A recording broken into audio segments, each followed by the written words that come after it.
नमस्कार, आपके साथ मैं हूं जोहम रुबा और आप देख रहे हैं यूपी की बात। उत्तर प्रदेश के किसानों के लिए योगी सरकार ने बड़ा तोहफा दिया है। मुख्यमंत्री योगी आदित्यनाथ ने यूपी एग्रीज नाम से परियोजना का शुभारंभ किया। इस योजना के लागू होने के बाद किसानों की फसलों का 30% उत्पादन बढ़ेगा। इस परियोजना पर 4,000 करोड़ रुपए खर्च होंगे। इसके साथ ही मुख्यमंत्री ने जनपद उन्नाव में कैनपेक इंडिया के ग्रीन फील्ड मैन्युफैक्चरिंग प्लांट का वर्चुअली शिलान्यास भी किया। Uttar Pradesh agriculture growth and rural enterprises ecosystem strengthening यानी कि यूपी एग्रीज से उत्तर प्रदेश की कृषि में पूरी तरह से बदलाव आएगा। परियोजना का शुभारंभ करते हुए सीएम योगी ने कहा कि दुनिया की सबसे उर्वरा भूमि उत्तर प्रदेश के पास है। देश में 45% भूमि कृषि योग्य है, जिसका 75% यूपी के पास है। उन्होंने कहा कि आज शुरू होने वाली कैन पैक्ट परियोजना से 13,000 करोड़ का एफडीआई निवेश आएगा। यहां लगने वाली परियोजना से प्रदेश में रोजगार बढ़ेगा। बता दें कि यूपी एग्रीज परियोजना में 4,000 करोड़ रुपए खर्च होंगे, जिसमें 2,737 करोड़ का लोन विश्व बैंक का है, बाकी राज्य सरकार देगी। इससे मार्केट सपोर्ट सिस्टम विकसित होगा, वहीं रोजगार के अवसर भी मिलेंगे। 4,000 करोड़ रुपए की इस जो प्रोजेक्ट है, इसमें से 2,737 करोड़ का जो लोन है विश्व बैंक द्वारा और 1,166 करोड़ का जो इसमें अंशदान है या राज्य सरकार के द्वारा इसमें देने की व्यवस्था की गई है।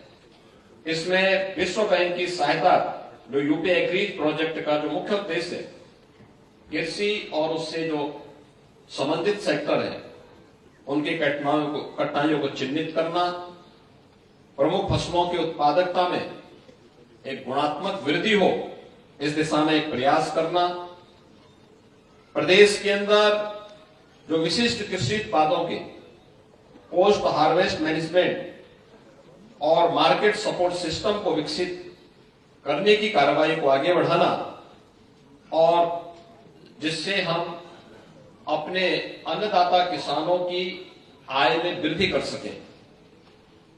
यूपी एग्रीज परियोजना के द्वारा सहवर्ती जो इंफ्रास्ट्रक्चर है उसके विकास के लिए भी और स्थानीय स्तर पर रोजगार सृजन के लिए भी एक नए अभियान को आगे बढ़ाने का ये शुरुआत है और पहले चरण में इसके लिए यूपी के 8 कमिश्नरी के 28 जनपद लिए गए हैं, जिनमें पूर्वी उत्तर प्रदेश के गोरखपुर कमिश्नरी को, आजमगढ़ कमिश्नरी को, बस्ती कमिश्नरी को, देवीपाटन कमिश्नरी को, वाराणसी, विंध्याचल, चित्रकूट और झांसी यानी पूर्वी उत्तर प्रदेश और बुंदेलखंड,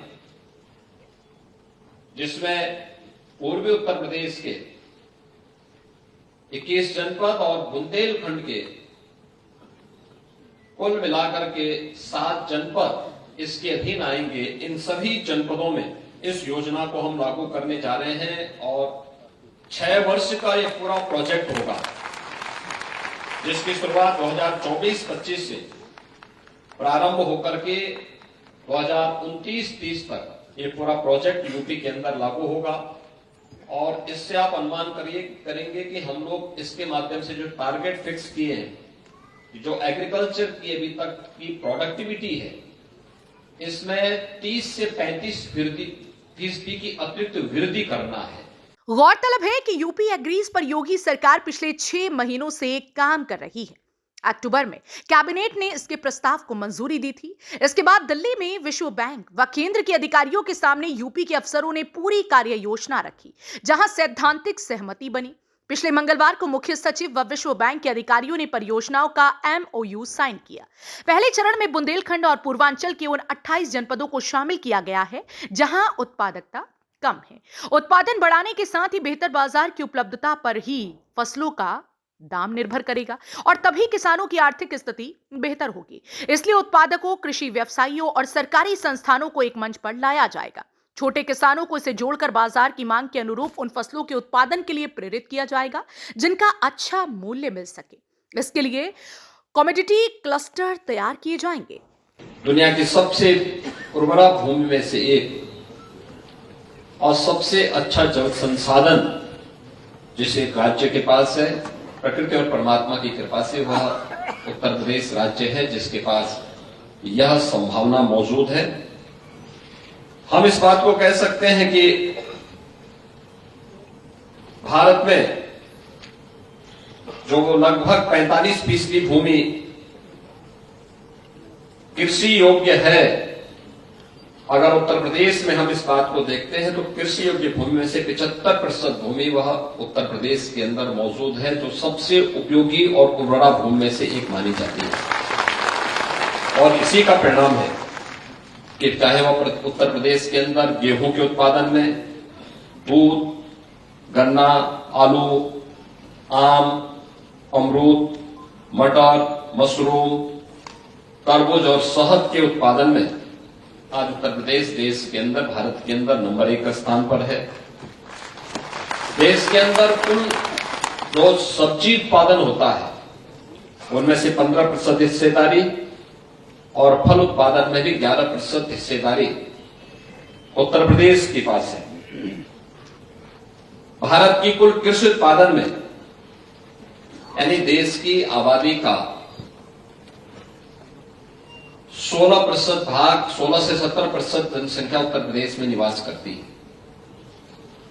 लेकिन खाद्यान्न उत्पादन में उत्तर प्रदेश का योगदान 23% से अधिक है। यानी देश का फूड बास्केट भी के रूप में भी यह जाना जाता है। और देश के अंदर जो खाद्यान्न का निर्यात होता है उनमें से तीसरे स्थान पर उत्तर प्रदेश अभी है। स्वाभाविक रूप से इस दिशा में एक्सपोर्ट की जो संभावना उत्तर प्रदेश के अंदर मौजूद है, यूपी एग्रीज प्रोजेक्ट का शुभारंभ इस दिशा में उन संभावनाओं को आगे बढ़ाने में एक मील का पत्थर साबित होगा। और इस दिशा से उत्तर प्रदेश के अन्नदाता किसानों के लिए और उत्तर प्रदेश के इस फील्ड में कार्य करने वाले उन सभी महानुभावों के लिए यह एक बहुत अच्छी शुरुआत है।